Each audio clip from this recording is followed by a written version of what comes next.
CityCast listeners dig us because our vibe is more conversation and less interview. We know and love talking about DC to help you get the most out of it. Well, Eagle Bank is no different. Their friendly personnel know all about personal banking and are ready to help you maximize your finances. And business owners enjoy tailored solutions from dedicated bankers who can help navigate complex business challenges, all with the friendly Eagle Bank vibe. Visit them today at eaglebankcorp.com.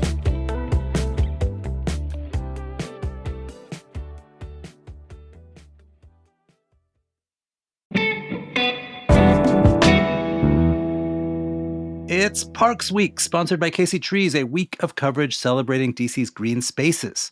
Here's interim producer Ash Durbin with your Casey Trees environmental tip of the day. Hey, listener, did you know that young trees need up to 25 gallons of water per week to be happy and healthy? That's nearly 1.5 inches of rain. If you want to know how often and when to water your trees, head to caseytrees.org/water for weekly watering alerts. Hey, thanks, Ash. Today on CityCast DC, Washington's forests are at risk. A recent study says 9 of 11 forests in the city could face failure of regeneration. But did you even know that we have 11 forests? And what does failure of regeneration mean anyway? The National Park Service's J.P. Schmidt is here to explain. Plus, stick around after the interview. Our sponsor, Casey Trees, is joining us for a quick conversation about their work preserving green spaces in DC.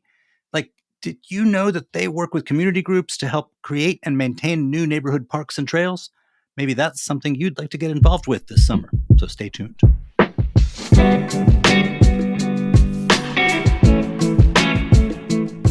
Today is Monday, June 10th. I'm Michael Schaefer, and here's what DC is talking about.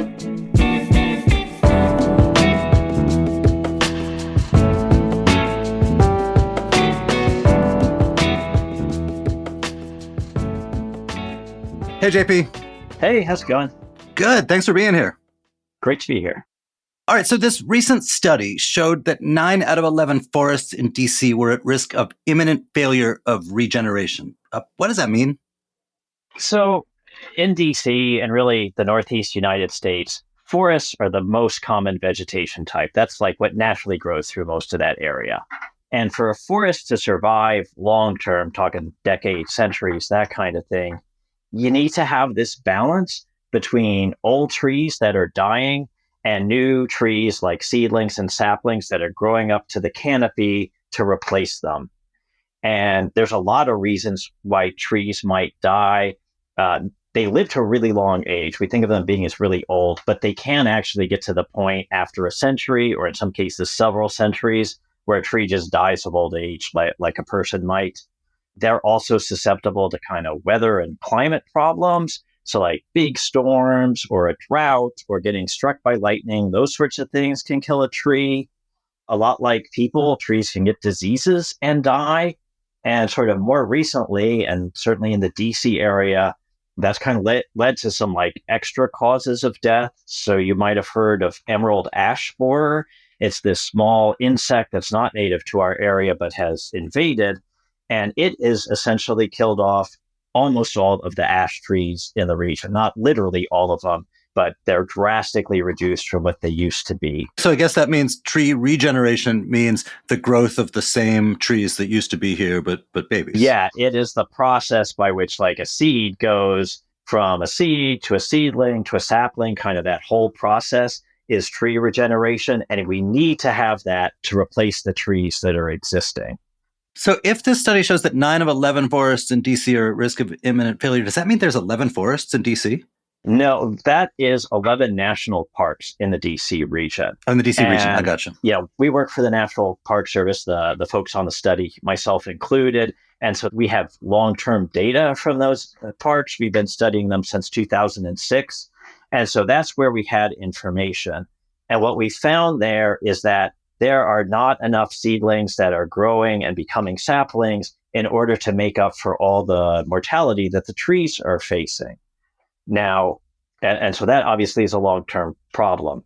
Now, I will say with trees, everything happens slowly. So when we say imminent failure, that doesn't mean like next year or 5 years from now, the forests are going to disappear. It's going to take many decades for that process to go on. But what it does mean is that now as trees die, we're not having enough of this regeneration process to replace them. So the forests are going to start thinning out, and that can eventually sort of convert the forest into a completely different habitat.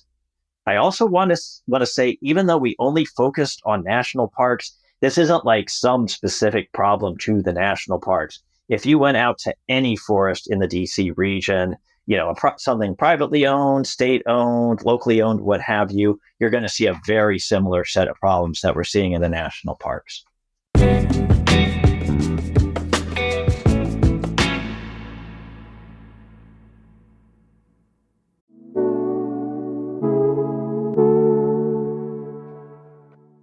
Hey DC, let's talk trees. We all know planting trees is one of the best ways to take care of our environment, our community, and our health. They combat climate change, cool our city, clean our air and water, improve our physical and mental health, bring our communities together. I mean, the list goes on and on. But what if we don't have any inhabitable space for trees? What if, in order to save our trees, we first need to save the soil in which those trees are planted? KC Trees is a local nonprofit working to conserve DC's green spaces and nearby nature that makes our city so great to live in. Visit kctrees.org to learn more about how to protect our green spaces and natural areas.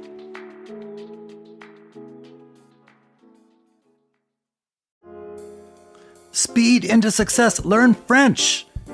Much like a high-speed train, Alliance Française's immersive French language classes propel you towards fluency. Unlock a world of personal and professional possibilities when you become a member and learn French at the renowned Alliance Française chapter in DC.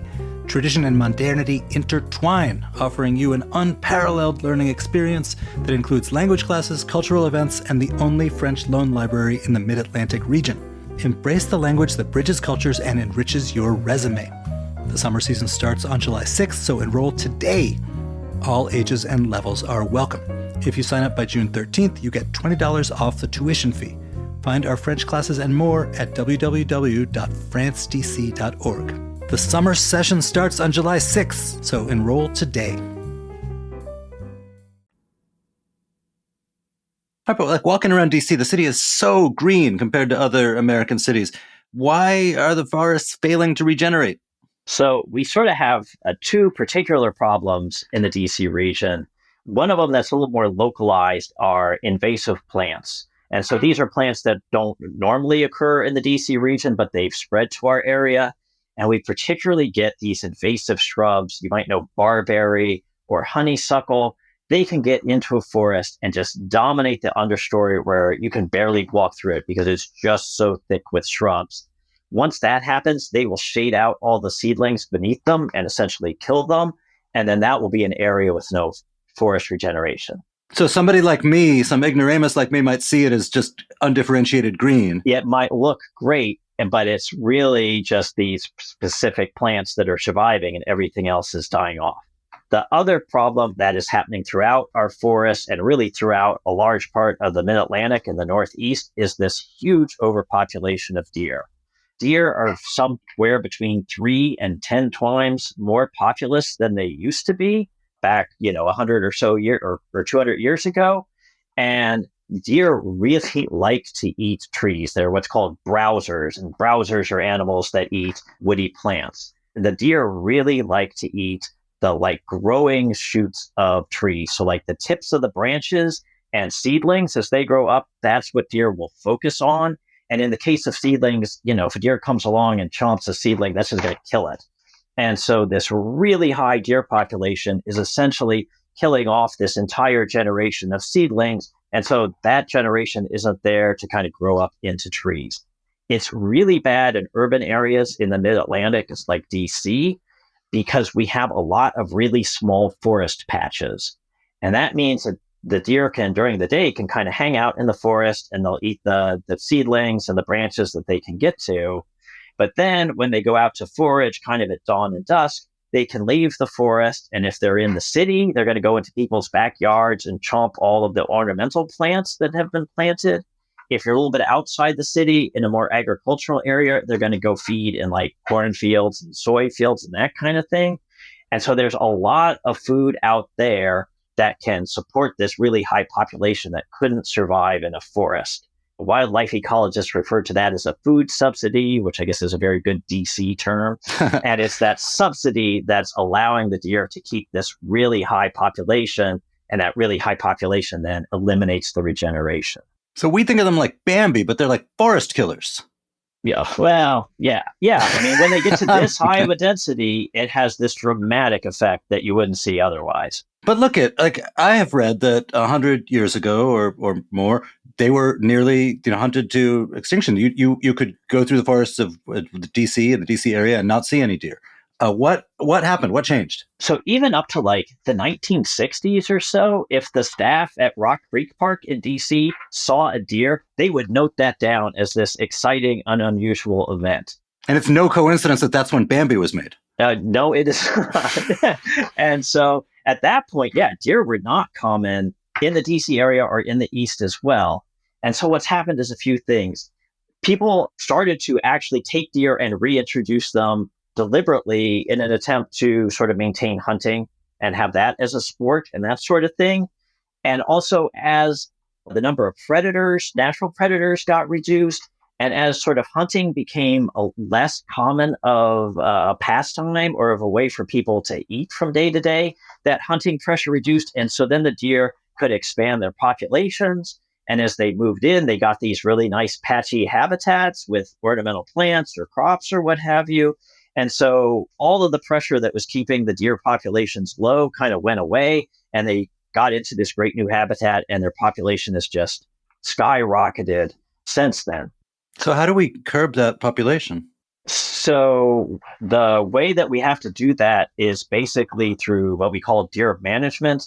And for the parks, they essentially have to go through this process to come up with a plan to figure out what is a sustainable amount of deer for given their park and the particulars there. And then they have to... I get the sense that management is a euphemism in that phrase. Management is not a euphemism, but part of management is that you then have to kill the excess deer. And we refer to that as culling because, like if it's a sport, people call it hunting. Culling is more where we hire someone to do it professionally. And so you'll get sharpshooters out there, and they have sort of a plan for how many deer they're going to reduce. And through that, we can reduce the number of deer. And once that deer population gets low, that management and probably that culling is going to have to continue forever. Because if that stopped, it would just be like the 1960s again, where although the pressure went away and the deer population would skyrocket again. But once we get the deer population low, by occasionally culling, we can keep the deer population low for the future. We don't want to eliminate the deer. We don't want a situation when there are no deer because that's a natural part of the forest. But we do want this situation where it's a sustainable number. So going back to the big picture, is this damage permanent, and what are the consequences if our forests don't regenerate? So the consequences of they don't regenerate is eventually we will not have forests as we know them as all. Those invasive shrubs will take over, or invasive vines in some areas. If you drive around, you can see them taking over. Or you might get like little patches of one or two species of tree, such as pawpaw, that deer don't like. So they'll flourish, but everything else will disappear as the deer would consume them. That would take obviously a long time because, the deer can't affect like an adult tree that's sort of towering over you, but they would just eliminate that regeneration. However, we do know that if we reduce the number of deer, that can reverse the process. We've done studies where little parts of the forest are fenced off and compared to neighboring areas. And we see once you fence off an area from the deer, regeneration starts. And in the parks that have been doing deer management and culling for several years, we're starting to see this big increase in forest regeneration. We haven't fixed the problem. We're not out of the woods. We're not into the woods yet and regenerating the forest, but we're making a lot of progress towards that. And that's, again, you guys, ecologists, work in a much different sort of sense of timelines than most people. How long are we talking about? Like, as you implement these policies, how long does it take to regenerate?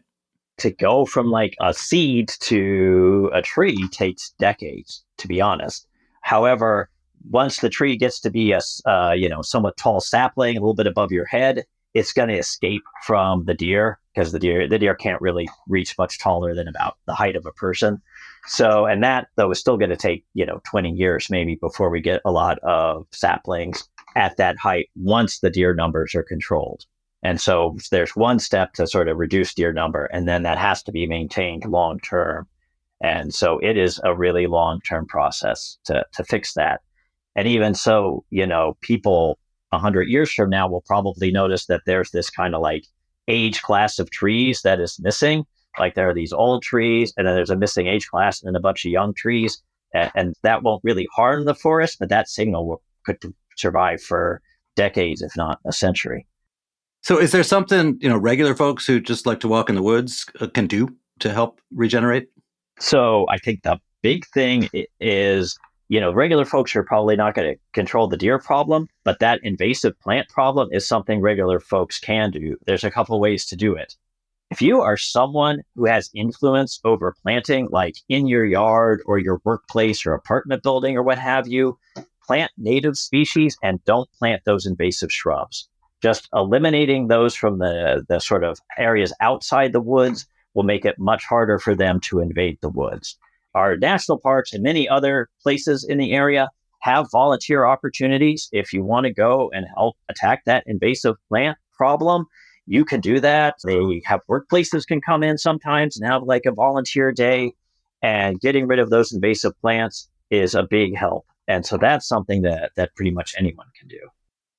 It occurs to me that there's an even bigger picture question, which I ought to ask, which is, why is this important in the first place? I mean, does it make a difference to me, my survival, the planet's survival, if the green of DC is one kind of plant versus another kind of plant? Yeah, it does. The hallmark of our natural parks is that they're forested. I mean, that's our natural environment. And people use the parks in the DC area very heavily. People go there for walks. They go there to walk the dog. They're exercising, running, biking, what have you.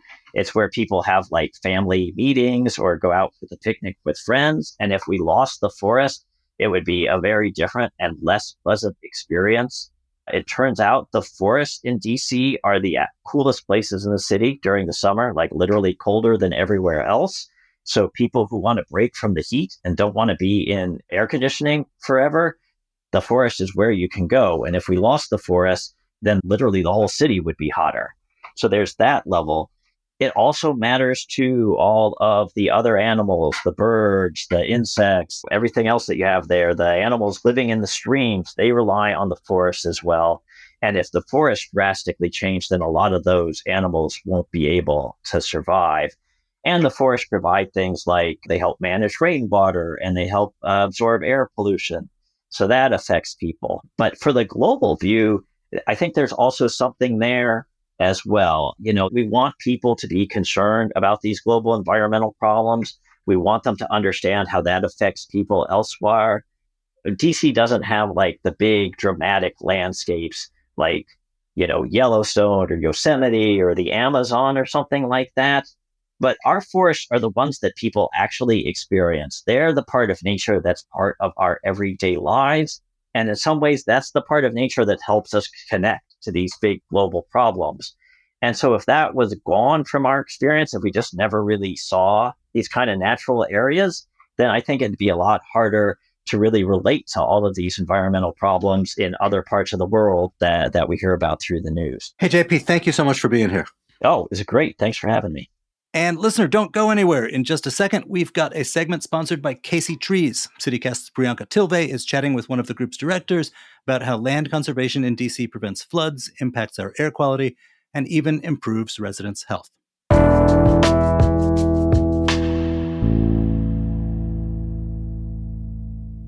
Hey, I'm Priyanka Tilve here with Kelly Collins Choi. She's the Director of Policy and Land Conservation at KC Trees. Kelly, thanks so much for being here. Thanks for having me. I feel like most people in DC know KC Trees as those people you can call to get a tree planted for free in your yard. And that's a totally awesome service that you guys provide. But you also do a bunch of other work on land conservation in DC. Can you tell me a little bit about some of the successes y'all have had in that space? Sure. So as you said, I think most people know KC Trees for our tree planting work across the city. But another part of our mission is to protect our city's existing tree canopy. And so to that end, we've been acting as a land trust for about the past 10 years when we recorded our first conservation easement, which was on Crispus Attucks Park in Bloomingdale. Which we actually did an episode with. We talked with some of the organizers there. Yeah. Yeah, absolutely. So the easement that we hold provides permanent protection for that green space so that it can never be paved over with asphalt or concrete. So our goal is really to protect existing tree canopy, but also protect green spaces for future trees to grow and for the benefits of the community. That's really great. What are some of the conservation projects you're working on right now? So many people don't realize how many unprotected, environmentally sensitive areas we have in DC. And we're looking to conserve areas including forest patches, wetlands, and stream buffers that provide important habitat for wildlife, as well as the benefits of cooling and air purification for neighboring communities. So right now, we're in the process of acquiring a few properties along a tributary of the Anacostia River. And our intent is to plant trees there as stream buffers to help with water quality and flood mitigation for surrounding neighbors. Another one that we're really excited to be working on is with the resident in historic Anacostia. She wants to donate a conservation easement on a forest patch adjacent to her childhood home and eventually build a natural trail to encourage community access to nearby nature. Oh my gosh, I love that. And especially in that part of town that's really needed, right? Absolutely. Kelly, I know a lot of this stuff can be really complex. What is a land trust in the first place? So land trusts are nonprofits that preserve land by acquiring and stewarding land or conservation easements. There are over 1,200 land trusts working throughout the country, but most focus in rural areas. Only about a dozen work primarily in cities. It can be tough work because cities are low on undeveloped land and high on cost, but the impact of conservation is also so much higher because it benefits such a density of surrounding residents. We're preserving small spaces, often a quarter of an acre or less, but they can have a huge impact. You touched on this a little bit. I mean, obviously, flood mitigation is important, access to nature is important, but tell me a little bit more about why this work is so valuable. So our city is fully urbanized, right? It continues to grow and develop. We currently have more impervious surface in DC than we do green space. I really want to preserve the best of what's remaining of our natural areas and our forest patches and target areas for preservation that can provide multiple environmental, community health, and climate resilience benefits for the long-term sustainability of our city. How can people who are hearing this and want to get involved do that? I mean, this sounds like some really great work to be part of. Absolutely. Land Conservation Month is June. So we'd love to hear from you if you know of land that could or should be preserved.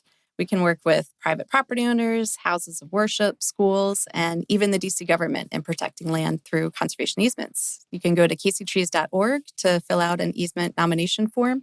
And we'll also be fundraising for land preservation and stewardship and hosting a fun conservation event at Hellbender Brewery on June 30th. Which is adjacent to one of our easement sites where we often host community cleanups. We'll have food trucks and live music, and we'd love to see you all there. Wow, June 30th. I'm going to mark my calendar. Kelly, thank you so much for being here. Thank you so much for having me. Yeah, and again, check out caseytrees.org to learn more. We'll have that link in our show notes as well, so you're just a click away. Thanks for listening.